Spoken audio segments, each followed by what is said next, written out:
Vieron que Jesús fue uno de los que usó más el asunto de narrativa también. Dentro del Nuevo Testamento tenemos narrativa, nosotros también. Por último, el mismo escrito de Lucas es una narrativa. Y los evangelios son narrativa.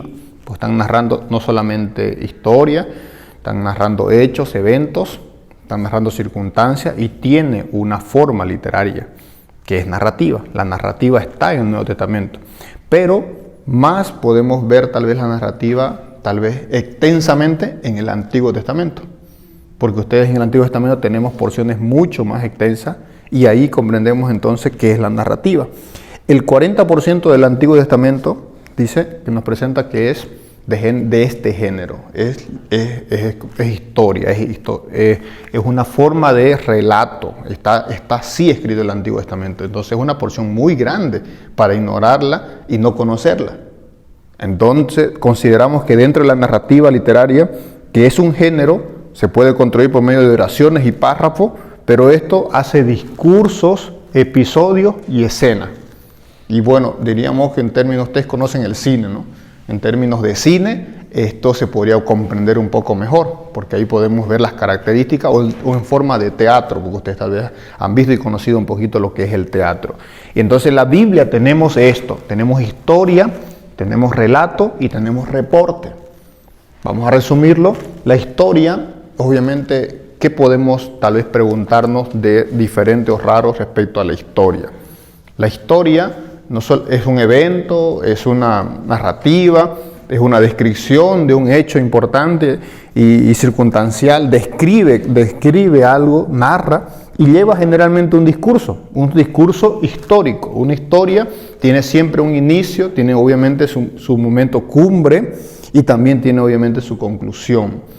Que hay términos y maneras diferentes, por si acaso, de llamarlos. Lo van a considerar diferentes formas a veces en los conceptos ustedes también. Algunos le llaman así tan simple como lo estoy llamando yo, es decir, la introducción, la cumbre y la finalización o la conclusión. Pero luego, propiamente ya dentro del teatro, la narrativa tiene tal vez otros nombres que ya va dando por fase o etapa y divisiones que hace eso. Entonces, cuando ustedes van a ir a un pasaje, bueno, lo mejor tendría que ser más que solamente ver el libro, porque a veces les han recomendado a ustedes lean el libro completo o el capítulo completo o algo así. Dirían también, vean si no tienen un evento histórico y agarren la historia completa y lean la historia completa. En el caso de la historia de José, como era un ejemplo anterior, por ejemplo, tienen que ir desde el capítulo 37 de Génesis hasta el 50 y es su historia completa. Ahora, dentro de la historia de José, tienen historias pequeñas o cortas, que es parte de lo que hoy también en su concepto tenía que saber estructura. La estructura divide porciones. La estructura nos divide la historia macro y la historia pequeña también. Es decir, la historia grande de José es la historia macro, toda la historia de la vida de José. Pero la historia dividida está la vida de José en su casa.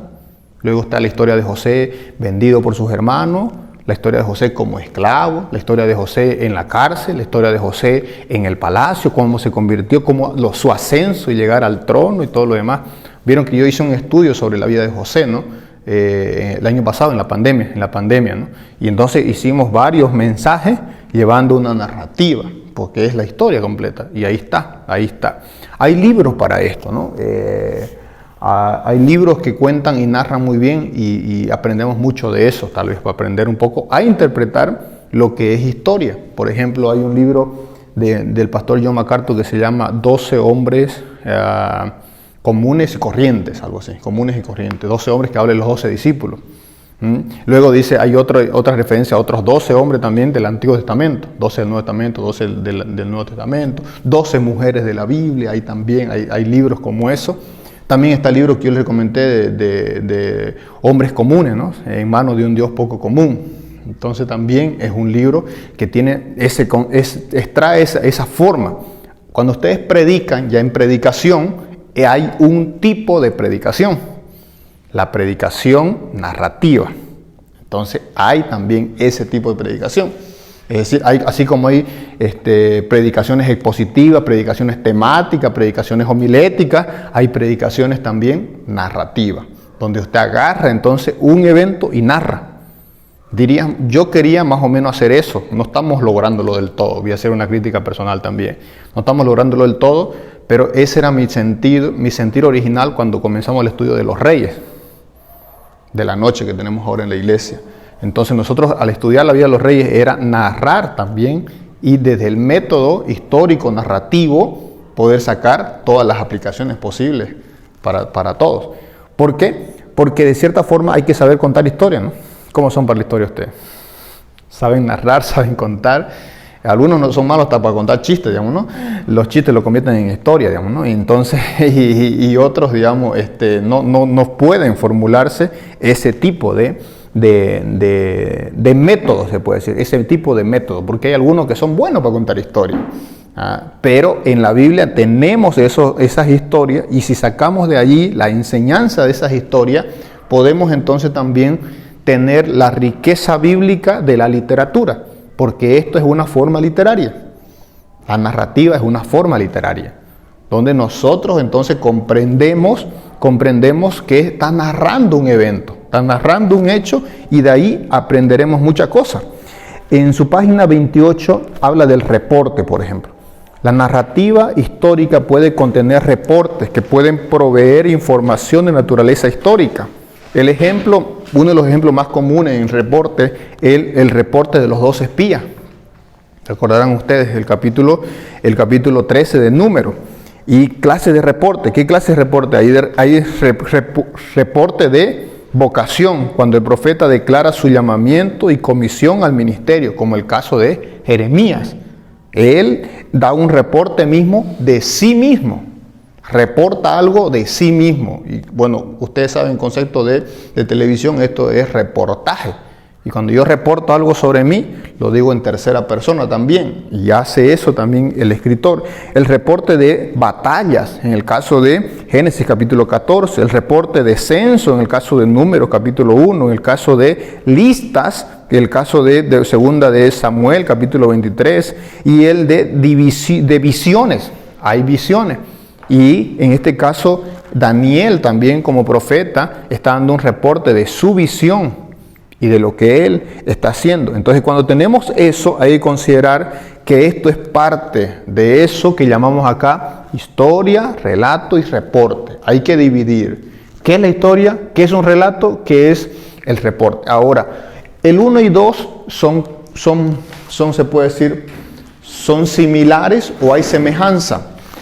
La historia y el relato puede parecerse. Generalmente una historia podemos decir que es un evento mucho más grande y un relato es un reporte, es una escena más corta, Y el reporte ya estamos clasificándolo aquí de esta forma.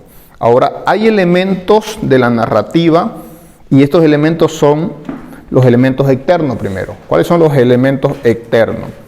Primero distinguimos 3: autor, narrador y lector. Entonces, ¿quién es el autor real de este evento que ustedes tienen allí en su porción bíblica? ¿Quién es el que está narrando esto que está pasando acá? El que declara la historia. Y hay que ver eso también. Porque, ¿qué es la diferencia aquí? Cuando no conozco al autor real, sí debo saber lo que ha escrito. El autor implícito es el autor real. Y hay que ver eso. Ahora, mire, por ejemplo, un ejemplo de este concepto, Deuteronomio. Deuteronomio es escrito ¿por quién? ¿Seguro?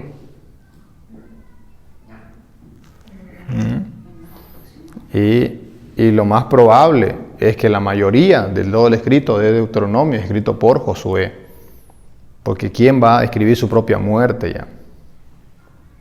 Y no lo va a escribir Moisés.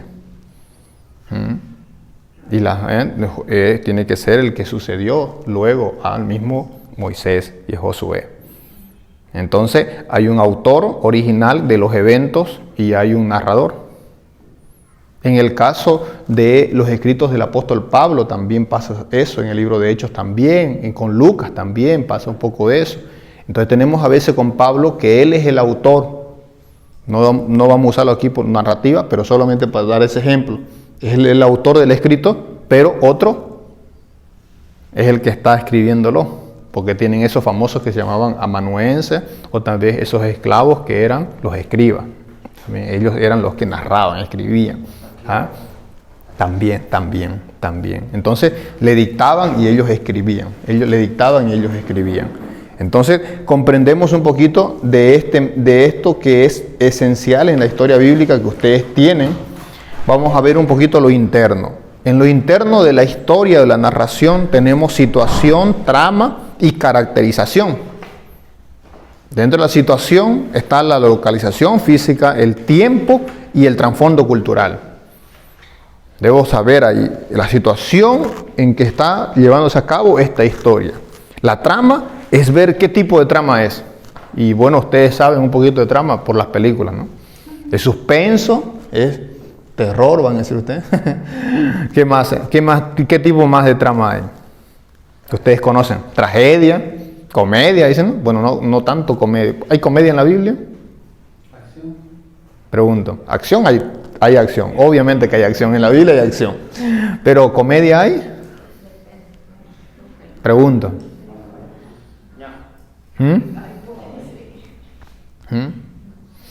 Cuando Elías se burla de los profetas de Baal, ¿qué es eso? Es ironía, ¿ves? Acá y no es comedia necesariamente. Vamos a estar confundidos, ¿no? Porque está burlándose, digamos. Pero es una ironía. Y ya sabe, ya pasó el examen.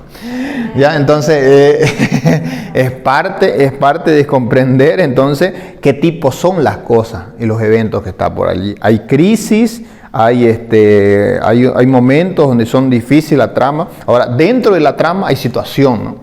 Dentro de la trama hay momentos donde está comenzando bien, la historia luego se complica, luego hay una crisis, hay una complicación, y luego hay una salida y una solución, y hay algo por allí tendrá.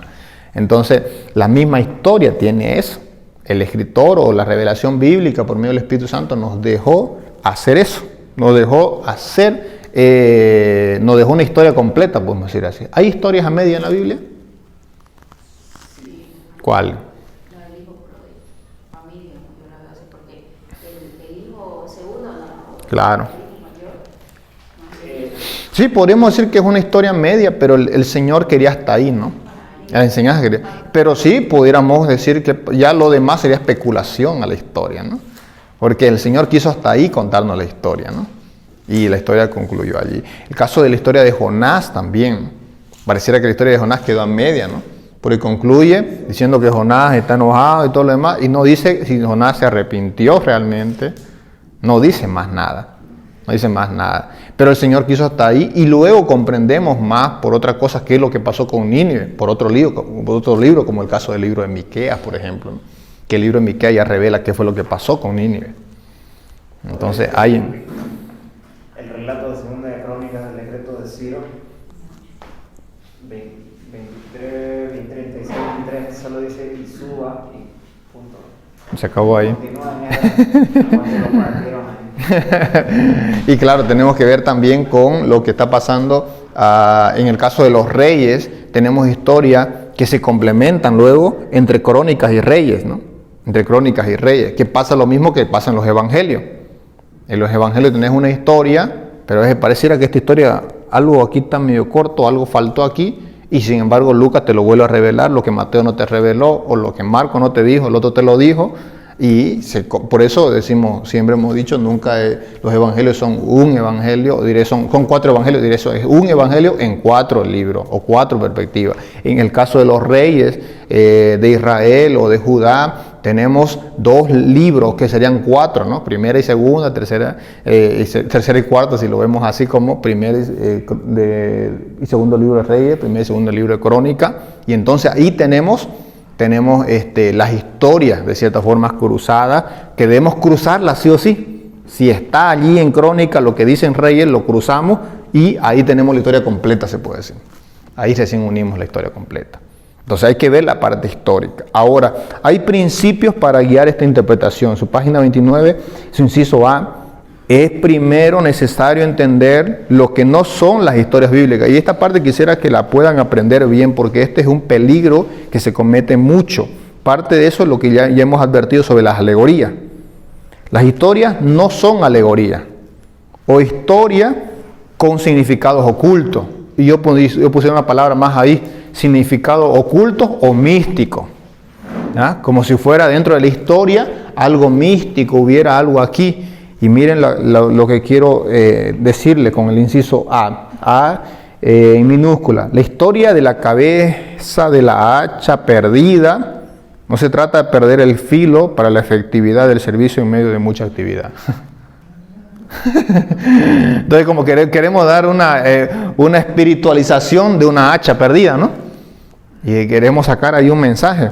O el siervo de Abraham que busca esposa para Isaac, no es una alegoría del padre Abraham, como si fuera Dios el Padre buscando una esposa para Cristo, que fuera la iglesia. Isaac es Cristo en ese caso, y el agente que trae a la esposa es el Espíritu Santo. Y estamos espiritualizando todo, ¿no? El Padre, Abraham es el Padre Dios, la novia es la iglesia. Y estamos espiritualizando algo de donde no teníamos por qué espiritualizar, porque es una narración natural que tiene principios y enseñanza allí que no tiene que ver con algo místico, algo espiritual necesariamente. No es un tipo, no es un tipo, no es entonces tampoco una alegoría, no es entonces algo místico, es algo natural de la narrativa, es una historia, es un evento histórico como tal, y no puedo sacar más nada de ahí, no puedo sacar nada de ahí. No fueron dadas principal o directamente para enseñar lecciones morales, las historias bíblicas. Especialmente fueron dadas para enseñanzas teológicas, no para lecciones morales. Si vamos a sacar lecciones morales, nos metemos en un terrible conflicto, porque comenzamos a espiritualizar. Se convierte en clase de escuela dominical. Los maestros de escuela dominical deben aprender a contar las historias, y no solo contarlas en el sentido de narrar bien, porque a veces la contamos aprendiendo a narrar, gesticulación, llevando los momentos, la voz, digamos, ¿no? Elevando cómo va, llevándole la animación. La hermana Mónica es buena para contar historias para niños, ¿no? Los cautiva a los niños allí y hace una buena narrativa, bienísimo. Pero la narrativa no es solamente dar una buena historia, contarla bien, es una parte. Eso le falta a los pastores, porque lo que tiene la hermana Mónica le falta a los pastores, ¿no? Porque los pastores la cuentan la historia y parece que los aburre, digamos, los hermanos, ¿no? Y, digamos, la historia, la mataron la historia, digamos, ¿no? Hay muchos pastores que pueden contar una historia y la mató la historia, digamos, ¿no? Cualquier cosa menos historia. Y hay que contar la historia. Pero de la historia, de ahí comenzamos a extraer la teología. Hay lecciones teológicas allí, más que morales, porque a veces cuando vamos solo a lo moral o a lo práctico directamente, comenzamos ya a espiritualizar, y ese es el peligro, eso es que hay que evitar. La naturaleza de la narrativa histórica es tridimensional, esto me gusta, es histórica, es literatura y es teología, 3 cosas fundamentales. Tal como está ahí en la Biblia, es una historia. A la misma vez es un género literario, y a la misma vez tenemos teología ahí, y algo ahí. En el caso de la historia de David y Goliat, ¿cuál es lo teológico, por ejemplo? ¿Qué hay de teología ahí? ¿Qué nos enseña? Puede ser la confianza de David en Dios. La fe, sí. David estaba sin temor y confianza plena en el Señor, y él tiene lo que el pueblo no tiene, ¿no? Pero está con miedo y cosas así. David sí la tiene, confianza, y le da gloria al Señor, porque dice: yo no vengo acá tanto con lo que tú tienes, con espada y todo lo demás, vengo en el nombre de Jehová. Y nos da eso es lo que el Señor quería enfatizar. Ahí está, un muchachito pequeño, y lo otro es que no es la victoria de David, ¿no? La victoria es de Dios ahí. No es la de David, es Dios derrotando. Y en todos los eventos históricos así, es Dios derrotando a los enemigos. Y a los dioses también. a los dioses también, como el caso de las historias de las 10 plagas de Egipto. Entonces nosotros vemos a Moisés y los niños, no, Moisés, y los niños se agarran, no, Moisés hizo este milagro y se agarran de los milagros y que Moisés hizo los milagros. Pero no es Moisés, tampoco es la vara. Los niños pueden agarrar su vara, piensan que son Harry Potter, digamos, ¿no? Y piensan que y podemos llegar a eso, llegar a que piensen y le den poder a una vara y que la vara es la que tiene el poder y no es la vara, nunca fue la vara, nunca fue la vara. Siempre tuvo que ver el Señor allí en todo eso. Y eso son parte de lo que se tiene que tener cuidado. Consideremos que el modo de la narrativa es directa, es descriptiva, es dramática o es un comentario. Si voy a ver eso, también debo considerar si estoy en eso. Mi historia que estoy tocando es directa, es descriptiva, es dramática o es comentario. Punto número 4. Examina la situación. Ahí mismo en la página 30, el punto 4 dice, examinar la situación de la narrativa. Es bueno esto. ¿Qué puedes aprender de la geografía, tiempo, cultura dentro de esta narrativa? Y hay que aprender algo. Hay que aprender algo. Y por eso le decía a uno de los predicadores que a mí me gusta mucho en este tipo, es don Stephen David, ¿no? El que predica en la BBN, ¿no? Y don Stephen David tiene esa capacidad de llevarnos a esos eventos geográficos, históricos y darnos datos que nos da luz, nos clarifica cosas y nos lleva y aprendemos algo de ahí también. Entonces hay que ver esa situación, es como viajar en el tiempo, ¿verdad? Luego está la idea de también identificar los personajes. Y eso es parte de cuando hacemos también la observación. Cuando observamos también los personajes. ¿Cuáles son los personajes? ¿Quién es tal? ¿Quién es fulano? ¿Quién es vengano? Vamos por allí. Consideramos el estilo literario también del autor, porque consideramos los aspectos del diálogo, la repetición, la ironía, y los autores tienen una particularidad en narrar una historia. Vamos a nuestro contexto cruceño, por ejemplo. Santa Cruz, las historias que se cuentan aquí, hay hombres que le han puesto su propio condimento. Por ejemplo, la historia del Camba, ¿qué se llama? Del Camba Florencio, que todos se han basado casi allí, toda la historia costumbrista de Santa Cruz, porque tiene ese matiz. Uno, el acento Camba, el pues, el a y todo lo demás. Va a estar ahí, está su acento. Luego está la forma, cómo él la narra y cómo lleva sus historias. Entonces, siempre hay un estilo. Aún dentro de la historia hay un estilo. Entonces yo puedo descubrir también por eso quién es el autor de tal historia. Y eso es importante. Bueno, ¿qué aprendemos más? Preguntas de lo que es la historia. Método histórico, la narrativa. Es lo que tal vez debemos también tomar muy en cuenta.